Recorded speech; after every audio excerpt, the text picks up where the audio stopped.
वैशाख माह के शुक्ल पक्ष की एकादशी को मोहिनी एकादशी कहा जाता है। सृष्टि को असुरों से बचाने के लिए इस दिन भगवान विष्णु ने मोहिनी का रूप धारण किया था। यह एकादशी समस्त पाप और दुखों का नाश करने वाली है। मोहिनी एकादशी व्रत की कथा। अर्जुन ने संयम और श्रद्धा से युक्त कथा को सुनकर श्री कृष्ण से कहा, हे मधुसूदन, वैशाख माह के शुक्ल पक्ष की एकादशी का क्या नाम है तथा इसके उपवास को करने का क्या विधान है? कृपा कर यह सब मुझे विस्तार में बताइए।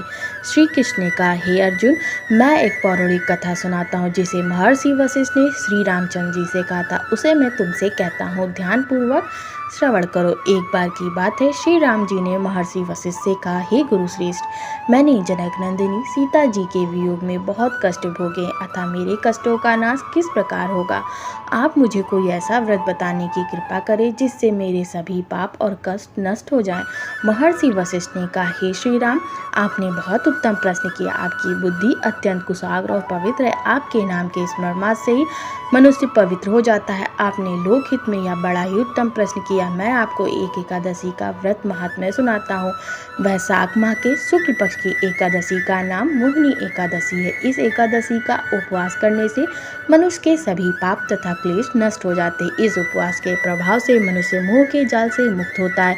अतः हे राम, दुखी मनुष्य को इस एकादशी का उपवास अवश्य करना चाहिए। इस व्रत को करने से मनुष्य के सभी पाप नष्ट हो जाते हैं। अब आप इसकी कथा को श्रद्धापूर्वक सुनिए। प्राचीन समय में सरस्वती नदी के किनारे भद्रावती नाम की एक नगरी बसी हुई थी। उस नगरी में धुतिमान नामक राजा राज्य करता था। उसी नगरी में एक वैश्य रहता था जो धन धान्य से पूर्ण था। उसका नाम धनपाल था। वह अत्यंत धर्मात्मा तथा नारायण भक्त था। उसने नगर में अनेकों भोजनालय, प्याऊ, कुएं, तालाब, धर्मशालाएं आदि बनवाए। सड़कों के किनारे आम, जामुन, नीम आदि के वृक्ष लगवाए जिससे पथिक को सुख मिले। उस वैश्य के 5 पुत्र थे, जिनमें सबसे बड़ा पुत्र अत्यंत पापी व दुष्ट था।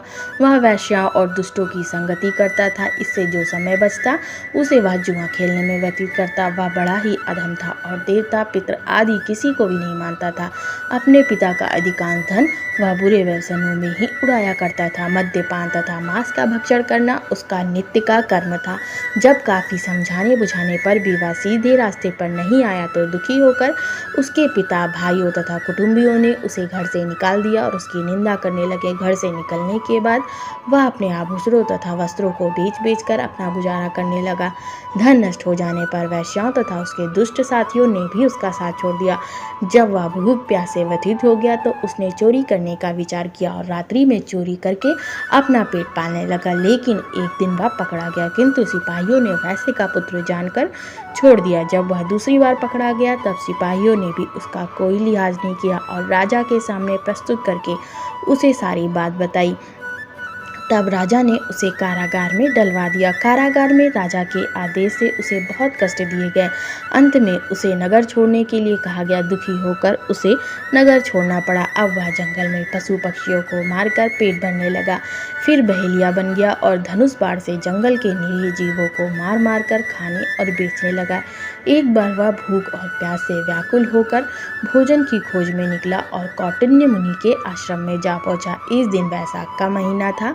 कौटिन्य मुनि गंगा स्नान करके आए थे। उनके भीगे वस्त्रों की छींटे मात्र से इस पापी को कुछ सद्बुद्धि प्राप्त हुई। वह अधम ऋषि के पास जाकर हाथ जोड़कर कहने लगा, हे महात्मा, मैंने अपने जीवन में अनेक पाप किए हैं। कृपा कर आप उन पापों से छूटने का कोई साधारण और बिना धन का उपाय बतलाइए। ऋषि ने कहा, तुम ध्यान देकर सुनो। वैशाख माह के शुक्ल पक्ष की एकादशी का व्रत करो।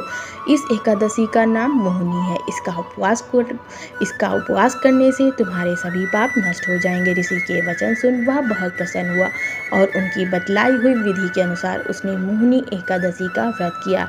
हे श्री राम, इस व्रत के प्रभाव से उसके सभी पाप नष्ट हो गए और अंत में वह गरुड़ पर सवार होकर विष्णु लोक को गया। संसार में इस व्रत से उत्तम दूसरा कोई व्रत नहीं। इसके महात्म्य के श्रवण व पठन से जो पुण्य प्राप्त होता है वह पुण्य 1 सहस्त्र गौदान के पुण्य के बराबर है। जय श्री कृष्ण।